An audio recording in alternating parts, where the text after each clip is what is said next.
ભાવનગર જિલ્લાના વલભીપુર તાલુકાના કાળાતળાવ ગામે 74 વર્ષીય અરજણભાઈ ઉપર થયેલા હુમલાને પગલે પોલીસ ફરિયાદ નોંધાઈ હતી, જેમાં પોલીસે એક શખ્સને ઝડપી લીધો અને તેને બનાવ સ્થળે લઈ જઈને રિકન્સ્ટ્રક્શન કરાવ્યું હતું.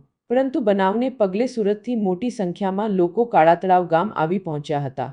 અરજણભાઈ રામજીભાઈ દિયોરાએ વલભીપુર પોલીસ સ્ટેશનમાં એવા મતલબની ફરિયાદ નોંધાવી હતી કે તેઓ પોતાનું ટ્રેક્ટર લઈને કાળા તળાવથી વડોદ જવાના માર્ગ ઉપર લીંડીયો નદી પાસે માટી લેવા ગયા હતા. ત્યારે સ્થળ ઉપર હાજર નાથાભાઈ ઉલવાએ માટી લેવાની મનાઈ કરતા આગળ જઈને માટી લેતા નાથાભાઈ તેના અન્ય લોકોને બોલાવીને લાકડીઓ વડે માર માર્યો હોવાની નાથાભાઈ ભીમાભાઈ ઉલવા અને રાજુભાઈ રત્નાભાઈ ઉલવા સામે પોલીસ ફરિયાદ નોંધાવી છે. આ બનાવમાં રાજુભાઈ રત્નાભાઈ ઉલવા નામના શખ્સને ઝડપી લેવાયો છે, ત્યારે હજુ એક શખ્સ ઝડપવાનો બાકી છે. જ્યારે પોલીસે રાજુભાઈ ઉલવાને બનાવ સ્થળે લઈ જઈને રિકન્સ્ટ્રક્શન કરાવ્યું હતું, પરંતુ અરજણભાઈ ઉપર થયેલા હુમલાને લઈને સુરતથી મોટી સંખ્યામાં લોકો કાળાતળાવ ગામે આવી પહોંચ્યા હતા. અરજણભાઈ એવું વ્યક્તિત્વ છે કે જે ગામના દરેક લોકોને સાથે રાખીને ચાલે છે, ત્યારે તેમના ઉપર હુમલાની નિંદા કરીને સુરતથી આવેલા અને સ્થાનિક લોકોની એક સભાનું આયોજન કર્યું હતું, જેમાં બનાવને લઈને વિરોધ સાથે રોષ વ્યક્ત કરાયો હતો.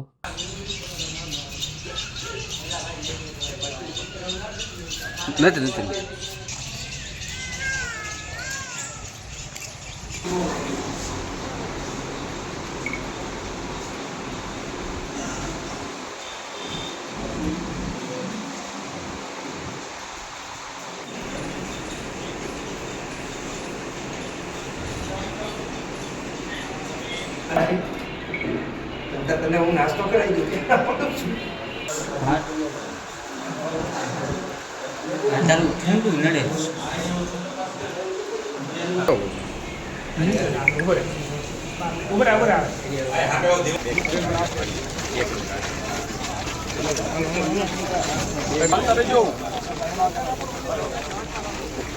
આપ સૌની જોરદાર તાળીઓ વચ્ચે વિનંતી કર્યા સૌ મહાનુભાવોને સરદારમય વિચારોને અહીંથી આપ નવી ઉર્જા આપો, નવી ચેતના આપો અને આજ દાદાની પ્રાર્થના કરીએ. વક્રતુંડ મહાકાય સૂર્યકોટિ સમપ્રભ નિર્વિઘ્નમ કુરુ મે દેવ સર્વકાર્યેષુ સર્વદા સર્વકાર્યેષુ.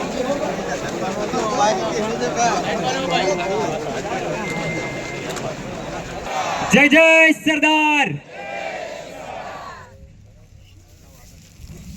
બસ ચાલો, જેમણે અખંડ ભારતને એક કર્યું છે, અહીંથી લઈને સુરતની કર્મભૂમિ સુધી અહીંનો નાદ ગુંજવો જોઈએ. બોલો જય સરદાર.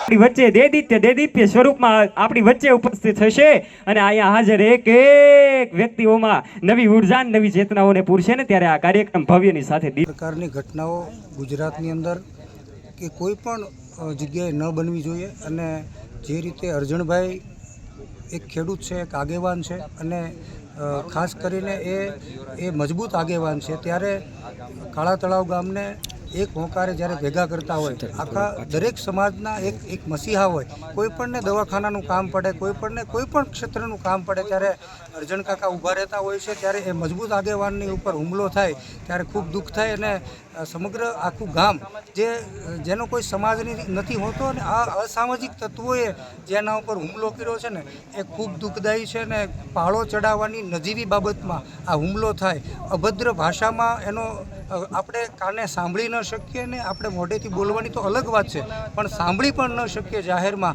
એવી ભાષામાં ઉપયોગ કરીને જ્યારે અરજણભાઈ ઉપર હુમલો થાય ત્યારે આ ગામ આખું એકત્રિત થયું છે ને સુરતથી મોટી સંખ્યામાં યુવાનો આવ્યા છે, આગેવાનો આવ્યા છે. અને સાથે સાથે આ ગામની અંદર જ્યારે ગત વર્ષોની અંદર જ્યારે કથાનું આયોજન થયું ત્યારે આખું ગામ એક જ વાત કરતું હતું કે ગામના સંપ માટે જ્યારે સરદાર વલ્લભભાઈ પટેલે સમગ્ર ભારતને 562 રજવાડા એક કર્યા હતા, એ સરદાર વલ્લભભાઈ પટેલને ત્યારે યાદ કર્યા હતા. અને ત્યારે અરજણભાઈને સાથે સાથે સન્માનિત કરવામાં આવ્યા હતા કે ગામને એક કરવા માટે અરજણભાઈએ ખૂબ મહેનત કરીને સરદાર કથાનું આયોજન કર્યું છે. એવા વ્યક્તિ ઉપર જ્યારે મજબૂત આગેવાન ઉપર જ્યારે હુમલો થાય ત્યારે અસામાજિક તત્વો ચોક્કસ આ લુખ્ખા તત્વો એવું વિચારતા હોય કે મજબૂત માણસને પાડી દો એટલે ગામમાં આપણે આપણો ડર આપણા નામનો ભય ઊભો થશે એટલે હવે આપણી સામે આ ગામના નહીં આજુબાજુના કોઈ ગામના લોકો આપણી સામે નહીં જોવે. પરંતુ આમાં સરકાર ચોક્કસ રીતે જ્યારે આવી ઘટનાઓ બનતી હોય છે ત્યારે ગૃહ વિભાગ અને પોલીસ તંત્ર આના ઉપર પગલાં લેતું હોય છે. પરંતુ અમે એટલી માંગણી કરીએ છીએ, સમગ્ર પાટીદાર સમાજ એવી માંગણી કરે છે કે જ્યારે આવી ઘટના બને છે ત્યારે સરકાર સફાળી જાગે છે, પરંતુ આને ભયમુક્ત બનાવવા માટે જ્યારે પગલાં લેવામાં આવશે ત્યારે ચોક્કસ ખેડૂતો અને અન્નદાતાઓ જેને જગતના તાત કીધા છે એ ત્યારે સુરક્ષિત બનશે.